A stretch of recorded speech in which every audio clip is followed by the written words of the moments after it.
चलिए आज भारतीय शेयर बाजार की उस पहेली को सुलझाते हैं जिसे चलाने वाले 3 सबसे जरूरी स्तंभ हैं, एनएसई, बीएसई और सेबी।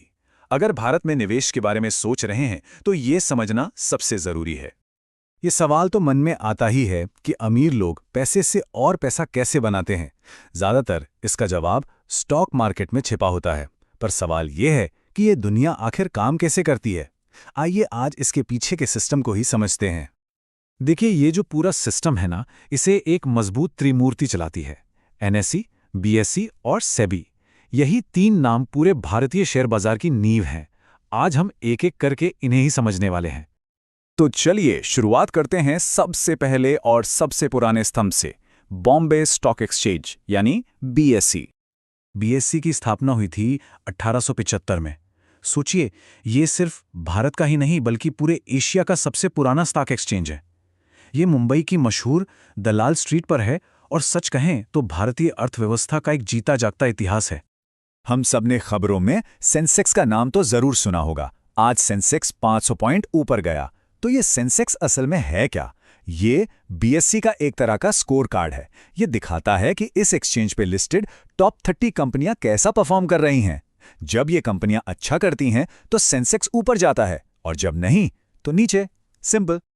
चलिए अब चलते हैं दूसरे स्तंभ की तरफ। यह है भारतीय ट्रेडिंग का मॉडर्न चेहरा, नेशनल स्टॉक एक्सचेंज यानी एनएसई।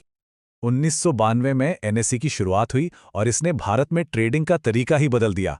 सब कुछ डिजिटल और मॉडर्न हो गया। इसके आने से पहले ट्रेडिंग एक बंद कमरे जैसा खेल था, लेकिन एनएसई ने टेक्नोलॉजी की मदद से इसे हर किसी के लिए खोल दिया। और आज ट्रेडिंग वॉल्यूम के हिसाब से ये दुनिया के सबसे बड़े एक्सचेंजों में गिना जाता है। अब जैसे बीएसई का सेंसेक्स है, ठीक वैसे ही एनएसई का अपना इंडेक्स है, निफ्टी 50। नाम से ही साफ है, ये भारत की 50 सबसे बड़ी और सबसे एक्टिव कंपनियों के प्रदर्शन पर नजर रखता है। आजकल बाजार का हाल जानने के लिए ज्यादातर लोग निफ्टी 50 को ही देखते हैं। तो अगर संक्षेप में समझें तो बीएसई 1875 में बना सबसे पुराना एक्सचेंज है, जिसका इंडेक्स है सेंसेक्स, जो 30 कंपनियों को ट्रैक करता है। और दूसरी तरफ है एनएसई, 1992 में बना मॉडर्न एक्सचेंज, जिसका इंडेक्स है निफ्टी 50, जो देश की टॉप 50 कंपनियों पर नजर रखता है। अच्छा, अब हमारे पास खरीदने और बेचने के लिए बाजार तो हैं, लेकिन एक मिनट, अगर कोई धोखाधड़ी करने की कोशिश करे तो क्या होगा?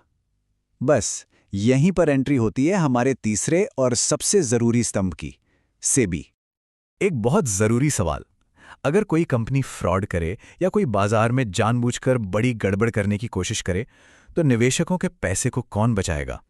इसी सवाल का जवाब है सेबी यानी securities and exchange board of India. आप सेबी को स्टॉक मार्केट का पुलिस या रेफरी समझ सकते हैं, जिसका काम है ये देखना कि खेल नियमों के हिसाब से ही खेला जाए। सेबी का सबसे मुख्य काम है निवेशकों के पैसे की रक्षा करना, धोखाधड़ी और मार्केट में होने वाली हेराफेरी को रोकना और सबके लिए एक जैसे मजबूत नियम बनाना। मतलब सेबी ये पक्का करता है कि बाजार में लगा पैसा सुरक्षित रहे और खेल सबके लिए बराबर हो। चलिए अब इन तीनों को एक साथ रखकर देखते हैं कि ये पूरा सिस्टम आखिर मिलकर काम कैसे करता है। इसे एक सब्जी मंडी की तरह सोचिए, बहुत आसान हो जाएगा।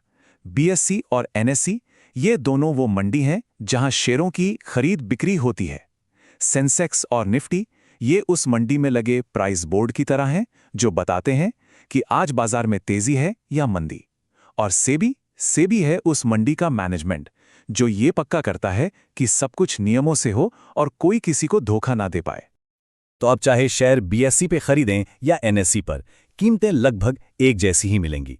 सबसे जरूरी बात यह है कि ये पूरा सिस्टम इन 3 मजबूत स्तंभों पर टिका है, जो इसे सभी के लिए एक सुरक्षित और भरोसेमंद जगह बनाता है। तो आज हमने बाजार के इन 3 पिलर्स को समझा। अब एक सवाल सबके लिए, क्या निफ्टी 50 की कुछ मशहूर कंपनियों के नाम ध्यान में आ रहे हैं? और अगली बार हम जानेंगे कि इस बाजार में निवेश करने के लिए डीमैट अकाउंट की जरूरत क्यों पड़ती है। तब तक सीखते रहिए।